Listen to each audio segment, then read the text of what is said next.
Today on NewsVision, thousands of demonstrators take the street of D.C. in support of Palestine. Plus, the latest on the 2024 presidential race and affirmative action. Later, we have more from seasonal depression in the Black community and the convocation of Howard University's 18th president. All of this up-to-date information and more right here on NewsVision. From the campus of Howard University in Washington, D.C., this is NewsVision, a newscast written, reported, and produced by Capstone journalists in the Department of Media, Journalism, and Film. Hello and welcome to our NewsVision newscast. I'm Zoe Warner. And I'm Gregory Lloyd-Coleman. This semester, the Fall 2023 Capstone cohort has been working so hard to deliver the hard-hitting and the heartwarming stories to you. From protests to holiday decorations, the Triumphant Ten provides all the current information you need to start your day. Up first, groundbreaking updates from the Israel-Hamas conflict. Just this morning, President Joe Biden confirms the release of the second American citizen held captive in Gaza. Israeli-American Liat Benin is now reported to be in Egypt, making her way back home to the States. Egyptian and Qatari leaders hope to negotiate an even longer truce to open the door for the release of more hostages. With concerns and outcries occurring throughout the country since the Hamas attack on Israel, many have chosen to take action in the form of protest. NewsVision reporter Alyssa Mark was at Freedom's Plaza in D.C. to cover one of the largest pro-Palestine protests since the Hamas-Israel war began. We have every right to fight for our self-determination and to fight for liberation from the river to the sea. On Saturday, November 4th, 2023, tens of thousands of Palestinian supporters marched in Washington, D.C., demanding a ceasefire in the fight between Israel and Hamas, along with urging President Biden to stop U.S. aid to Israel.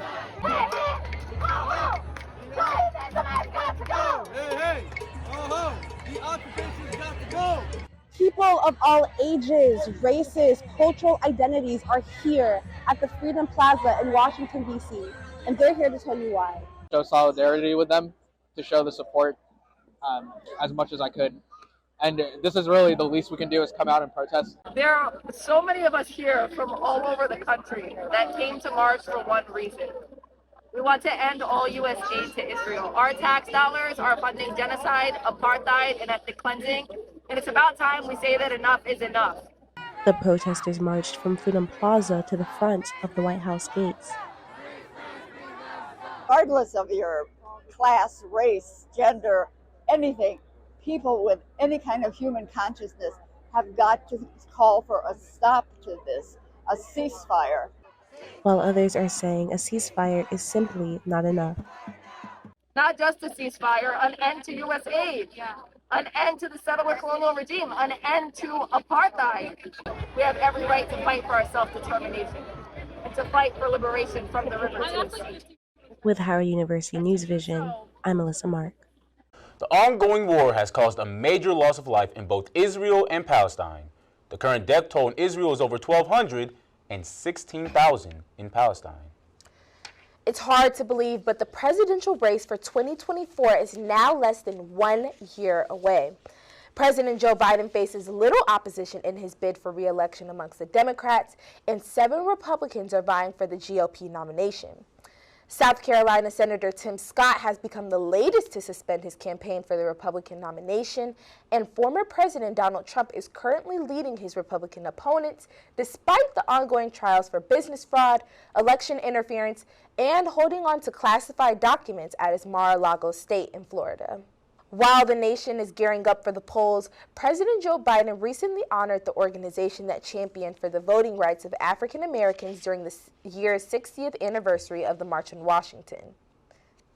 The Lawyers Committee for Civil Rights Under Law, which was founded 2 months before the original 1963 march, has committed themselves to aiding Black people and other people of color in the fight against racial discrimination. The anniversary celebration reminds us how far we've come. Affirmative action has reduced college and work discrimination since 1978. But with the Supreme Court's decision to overturn affirmative action, it is having multiple ramifications on students of color. The New York Times found that Black and Hispanic students are even less likely to get into top schools and universities than they were more than 40 years ago. Students these days have to worry about so much, not just with affirmative action, but with artificial intelligence as well. AI has become a rising threat for administrators in the classroom, and today we have NewsVision's Kiara Patterson, who is here to tell us about who is threatened the most about this rising concern. Hi, Kiara. Hi, Zoe. This threat has affected many, but especially college students when it comes to cheating and turning in credible assignments. By the year 2030, AI is expected to impact millions across the globe. I took to the city of Washington, D.C. to find how AI is affecting schools in the area. Basically, the computer handled everything, and I would just put the information in, and it would tell me if I got it right or wrong. The use of artificial intelligence is on the rise and has become a growing concern for administrators in the classroom. According to a recent survey from Best Colleges, 43% of college students have used AI applications for assignments and exams. AI has given students relief from schoolwork. Essentially made us not have to think as hard about just the way that we do our assignments. Maya says this comes with improper use of AI amongst her peers. I do have a couple friends of mine who immediately came to my mind when you think of academic dishonesty as far as using ChatGPT as a crutch rather than a tool.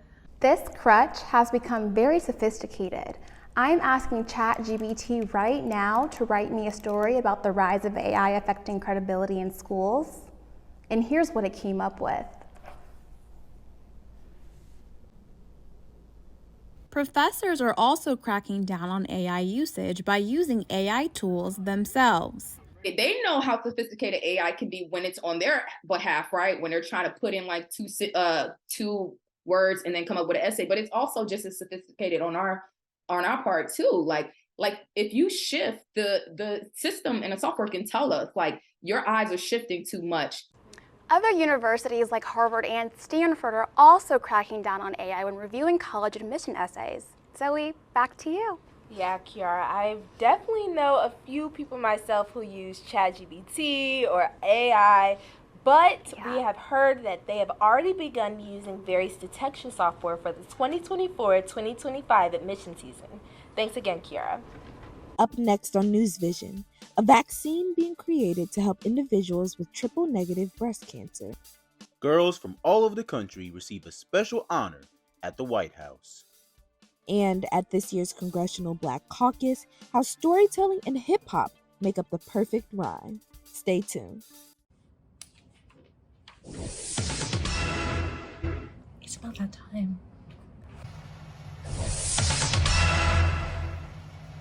It's about that time.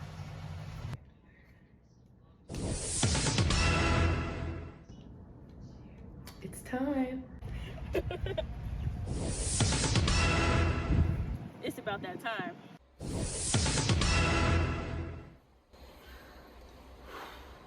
It's about that time.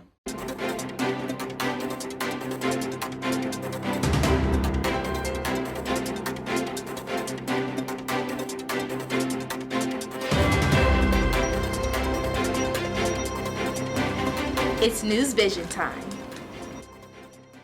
No matter when, no matter where, NewsVision is always there.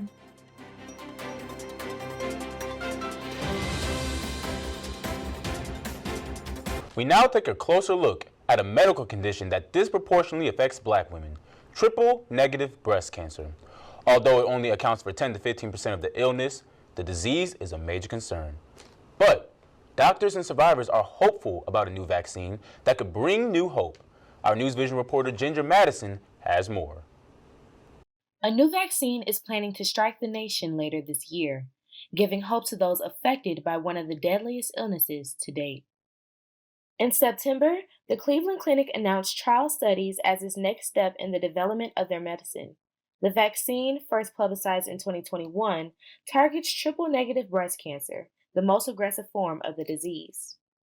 According to Dr. G. Thomas Budd, a medical oncologist at the Cleveland Clinic, triple-negative breast cancer makes up 15% of all new breast cancer, while the American Cancer Society reports triple-negative breast cancer to impact Black women more than any other demographic and women under 40, which is the recommended age for mammograms. we as Black women, we need to be more aggressive with our, getting tested, getting our mammograms as they recommend. Rashonda Grady, who's celebrating 12 years in remission this October, believes the vaccine to be critical. Grady's family history sparked her decision to get checked out before the then recommended age of 50. I emailed Dr. Robin Williams, a breast surgeon at the Howard University Hospital, who told me the prospect of the vaccine is exciting, stating limited medical options for the cancer to be the reason. While we don't know the exact date for the vaccine's release, we can enter Breast Cancer Awareness Month knowing progress is being made. With NewsVision, this is Ginger Madison. The Cleveland Clinic is beginning trials for the vaccine, with their first patient remaining hopeful in the vaccine's promises. We at NewsVision hope and pray for a vaccine and a cure for this terrible disease. Yes, we definitely do, Greg. Hope for a cure soon to triple-negative breast cancer. To celebrate this year's International Day of the Girl, First Lady Dr. Jill Biden developed Girls Leading Change, an award for an exceptional group of young leaders. Honorees were nominated in their hometown and handpicked by the White House Gender Policy Council. NewsVision's Briana Alvarado has the story. In honor of the International Day of the Girl, First Lady Dr. Jill Biden and the White House Gender Policy Council celebrate the impact of 15 young women Wednesday for their leadership within their communities. And together, we will help each other find our voices, carry our dreams forward, pull others along, and rise higher than ever before. The young honorees, ranging from ages 14 to 18, selected by the White House Gender Policy Council, are the first ever to be recognized for such an award. And many of you, you are already fearless advocates, fearless leaders, and I can't wait to see what you all do next. For University of Florida freshman Sandra Yuka, one of this year's honorees, this recognition is her reminder to keep pushing the envelope for her community. Doing something but to come here and be at the White House and have the First Lady say my name, it really makes me feel energized. Innovative and strong are the words First Lady Dr. Jill Biden used to describe the inaugural honorees. This celebration comes as part of the Biden-Harris administration's latest announcement, pledging to invest in the health, safety, and education of youth within the United States and abroad. The Biden-Harris administration mentioned addressing issues such as gun violence, children's mental health and nutrition, and the gender digital divide as part of their plan of action. For HU News Vision, from the White House, I'm Briana Alvarado. Under the Biden-Harris administration, the United States Agency for International Development is working to invest millions of dollars into education initiatives for young women across the globe. And now, from the White House to Congress, the Congressional Black Caucus Foundation's annual conference is known for bringing out the brightest and most accomplished visionaries from a variety of industries. This past September, the CBC Foundation hosted its 52nd annual legislative conference right here in Washington, D.C. This year's theme brought attendees from all over the world to experience the gathering of visionaries shaping the Black community. June marked the 3rd anniversary of Apple's Racial Equity and Justice Initiative, in which they are using to dismantle systemic racism and expand opportunities for Black and brown communities. Actress and writer Ashley Jackson shared some of her thoughts on the importance of young Black voices being represented in the media.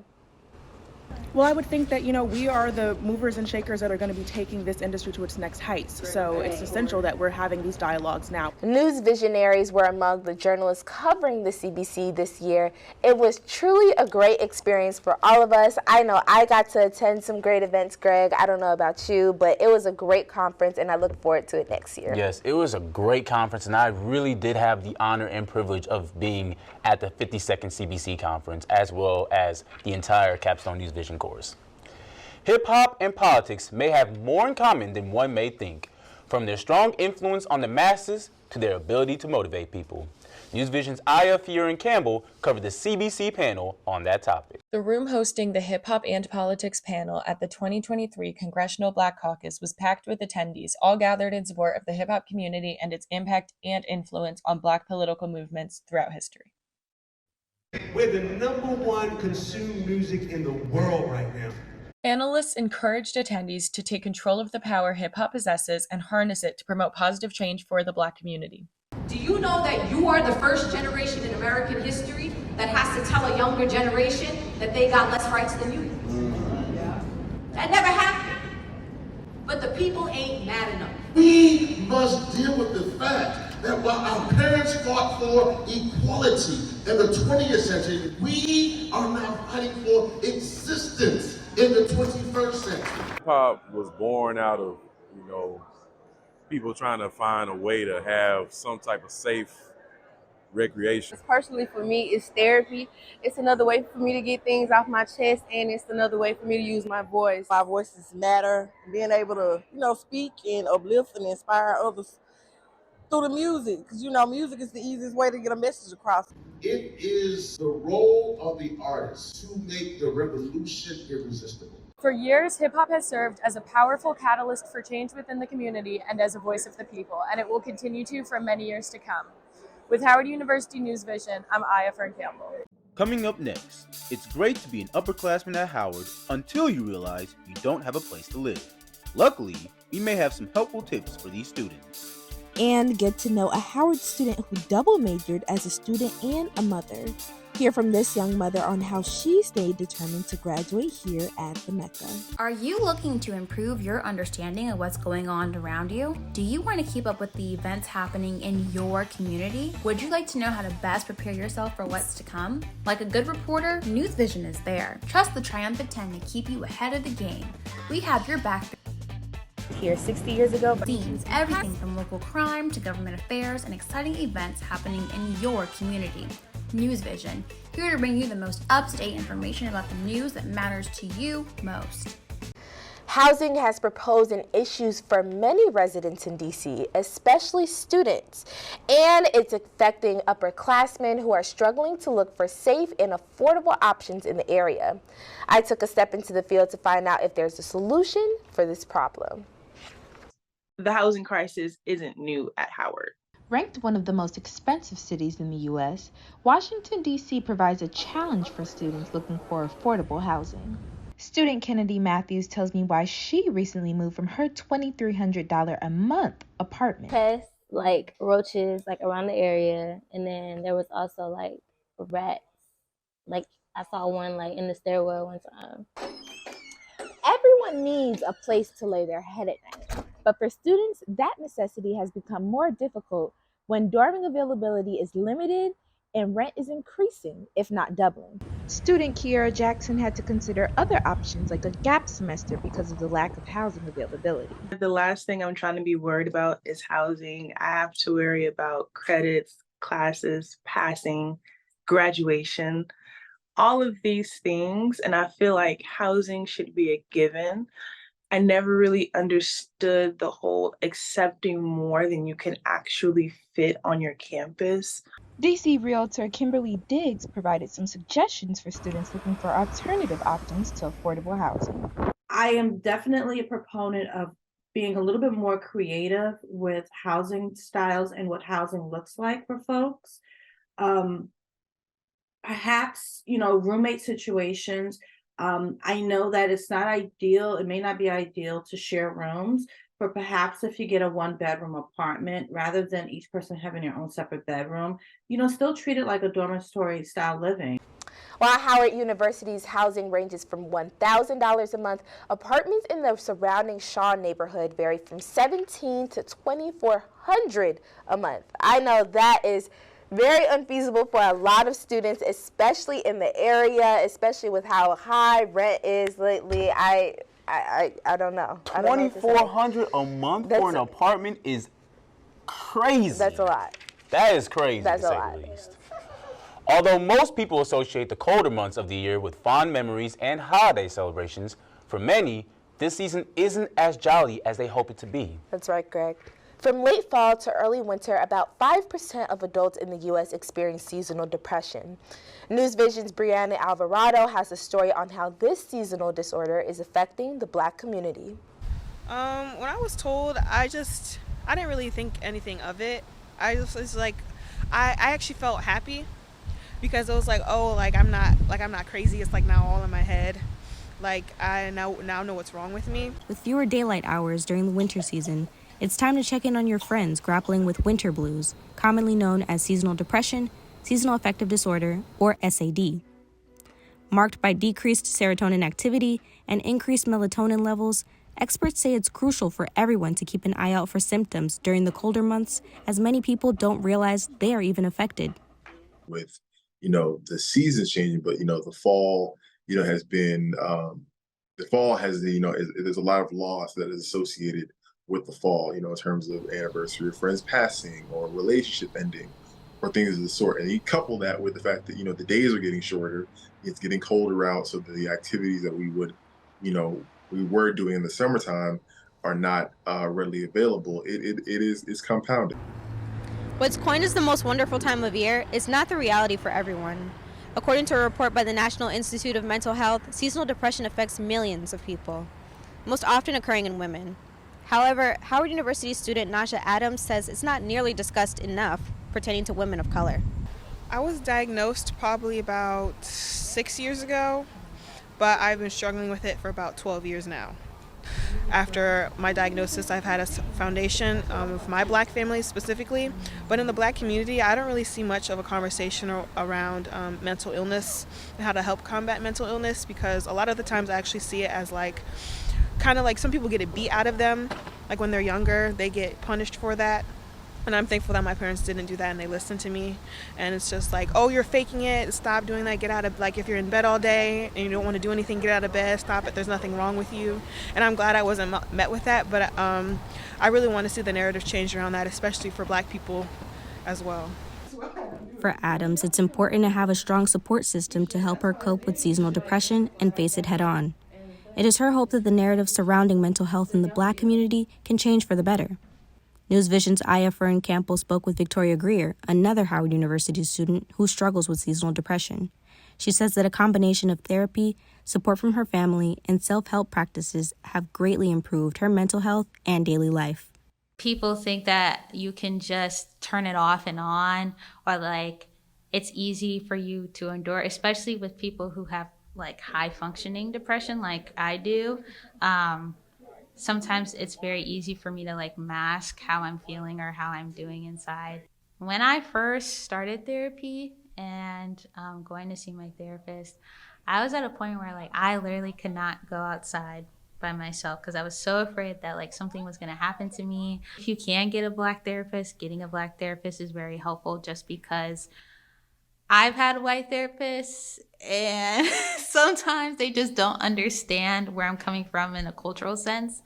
And so there can be that disconnect there, which prevents you from connecting with your therapist on other things that have nothing about your mental health and not necessarily your identity. With mental health sometimes being overlooked or taboo within the Black community, experts say it's important to speak out and advocate for safe mental health spaces to eliminate disparities. With Howard University NewsVision, in Washington, D.C., I'm Briana Alvarado. Researchers are still on the lookout for solutions to diminish the remission gap between Black and white patients battling seasonal affective disorder. And as of 2021, there have been approximately 4.8 million undergraduate students who have become parents. But how do student parents manage to raise their children and pursue their degrees? NewsVision reporter Courtney Samuel has the story. I'll never forget one of my professors. It was actually right when I had CJ. She said, "I sympathize with you, but a deadline is a deadline." Alana McClellan is a young woman with many titles: daughter, friend, student, filmmaker, and Howard alumnus. Since 2021, she's found herself wearing yet another title: mother. Alana had her son, CJ, during her third year of college, joining more than 4.8 million college parents at the age of 20. According to the Institute for Women's Policy Research, approximately 26% of all undergraduate students are raising children while seeking to complete their academic matriculation. For her, motherhood is a full-time job, which she must balance with taking classes and working daily. While the adjustment to motherhood hasn't necessarily been easy, she remains steadfastly committed to ensuring that her child has everything he needs to live comfortably. Everything I do is for this little one right here. Like, I wake up and I'm like, I gotta do it. I gotta provide for my baby. He needs the world, and it just makes me want to go 10 times harder. Providing for her child is made slightly easier by federal programs like WIC, a special supplemental nutrition program for women, infants, and children that provides aid for supplemental foods and health care to mothers of children up to age 5. Mothers like these make raising a child and balancing your schoolwork look as easy as learning your ABCs. For HU News Service, I'm Courtney Samuel. Stay tuned to find out about all things Howard University, including homecoming, our new president, student body exclusives, and a happy holidays from the White House. But first, I reflect on my journey here at Howard on the Long Walk, a journey all seniors will travel come graduation.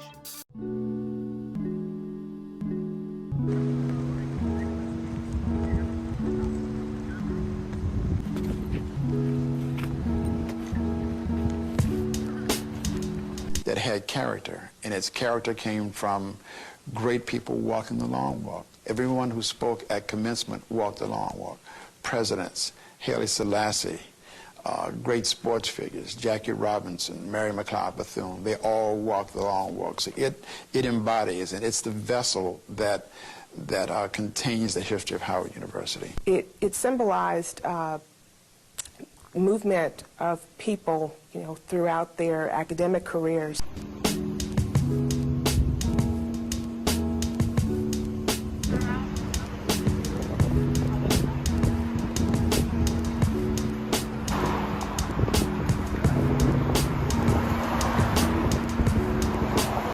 On Saturday, November 4th, Howard University inaugurated its 18th president, President Ben Vinson III. The ceremony was highly anticipated by faculty, alumni, and current students who are looking forward to the beginning of a new era for Howard University. And despite the pressures from academics, this young individual has managed to dedicate themselves to their craft. We look at their story and why their music has played such a big role in their life. NewsVision's own Jordan Barrett has the story. If I wasn't a student right now, I might be famous. I might be famous. I might have a bag. I might be rich right now. In the hustle and bustle of the nation's capital, dreams are being woven into reality. And at Howard University, they call it the Howard Hustle.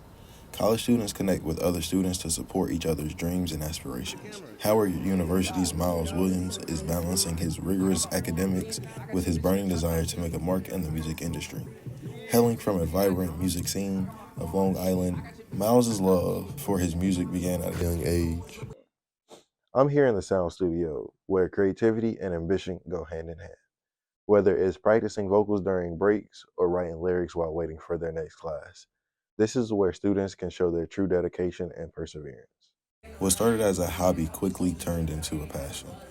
He spent countless hours honing his skills, writing lyrics, and experimenting with different sounds. Miles has showcased his talents, performing at local venues and captivating audiences with his soulful and heartfelt lyrics. Like, when I wanted a sister back when my mom was pregnant with my sister and everything, and I found out I wrote her a song for my sister.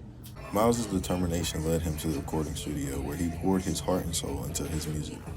Late nights and early mornings became his life, as he tirelessly refined his music and produced music that resonated. The goal is for people to relate to, but everybody can't always relate to everything. So, but like, even if you can't, like, I still try to make it so it's like, you want to listen to it, feel good listening to it.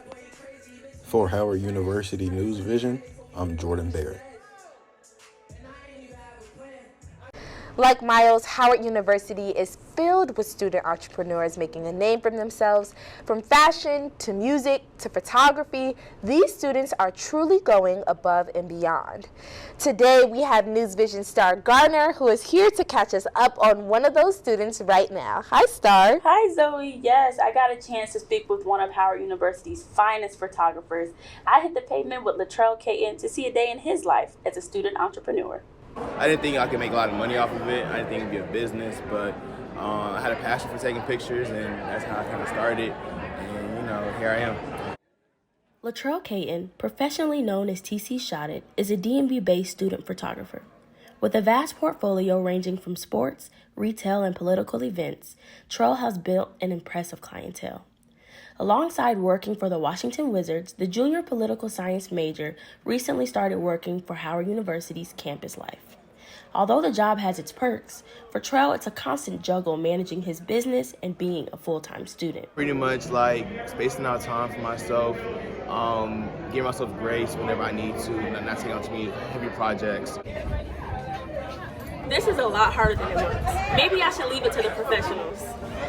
Like many student entrepreneurs, Latrell's workdays sometimes go over 12 hours, with his latest shoots ending at midnight, like this one today. In addition to his daytime photography work and evening classes, Trell takes freelancing gigs that don't typically start until 8 p.m. With a schedule like his, it isn't uncommon for his workdays to extend into the night. I caught up with Trell at Howard University's African Students Association pageant, and he shared what makes all of his long days worth it. My favorite part, I would say, is being able to make people smile. I think the reactions of seeing pictures that the people are in or events that they go to, and it's like, wow, like it looks so much different, it looks so like powerful and meaningful. To me, it makes a big difference and keeps me going. It does take a toll on my body, and it takes a toll on my mental and all type of stuff, but with the pressure and everything, pressure makes diamonds, and I just enjoy being able to take pictures. So. As we can see, although Trell's days can be physically and mentally demanding, his passion for making people smile and helping up-and-coming photographers makes his job worthwhile. Spending those moments with the Trell, I got to see up close the passion he has for photography and all the hard work he puts into his business. Back to you, Zoe. Well, Star, I saw you over there working that camera a little bit yourself. Now, really, let's talk about a juggling act. He is one talented photographer, and I'm sure balancing his professional and academic life is no easy task, but he's definitely making it work. Thanks, Star, for giving us that story. You're welcome, Zoe. Shout out to TC Shada. He's one of the rising up-and-coming photographers in the game, and I hope to see him do well in life. It's the most wonderful time of the year at the White House. First Lady Jill Biden was joined with military families on Monday, November 20th, to help bring in the holiday season with the arrival of the White House's 2023 Christmas tree. Happy Thanksgiving. I hope you saw all our military families. It was so nice of them to join us today, all the children. And the tree is magnificent. Some of the kids said that they had never seen a tree so big. So I hope you'll all come back during the holidays with your families and join us and come see the tree when it's decorated. This year's White House Christmas tree came all the way from Klein Church Nursery in Fleetwood, North Carolina. Now, Greg, speaking of trees, I had the chance to visit the White House with the press for a sneak peek at this year's holiday decorations. This year's White House holiday theme titled Magic, Wonder, and Joy certainly brings that pure holiday feeling we all cherish and admire. First Lady Jill Biden wanted this year's theme to encourage visitors to embrace their inner child.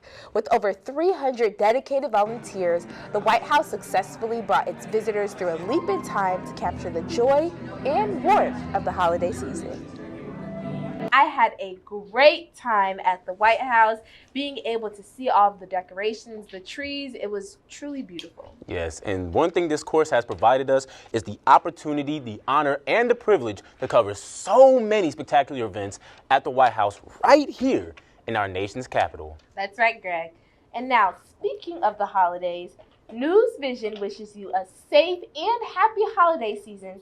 And we thank you all so much for tuning in to our final newscast. It has been quite a journey for the Fall 23 cohort, but the Triumphant 10, with the help of some special people, made this newscast possible. That's right. We want to thank our lovely professor, Professor Jennifer Thomas, for her guidance and advice through this newscast and this capstone semester. And a sincere thank you to our professors in the Department of Media, Journalism, and Film, the Cathy Hughes School of Communications, and a special shout out to Clifton Jones, aka CJ, and Professor Kenny Lee. That's right. And of course, all of the Triumphant 10 newscasts together both in front and behind the camera. With all that being said, I am Gregory Lloyd Coleman. And I'm Zoe Warner. From all of us here at NewsVision, happy holidays!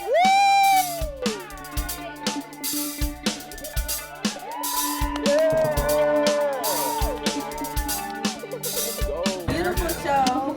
everybody roll with the punches, pulled out the lip gloss when we need to.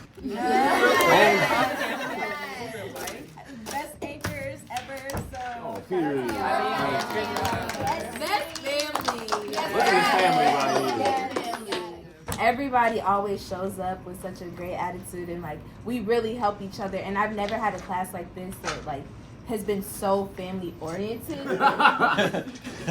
This was definitely an experience, and I definitely wouldn't want to go through this with nobody else. It was cool to do this with y'all. Such a bonding experience. So super proud, super blessed to have y'all in my life. Y'all have been great.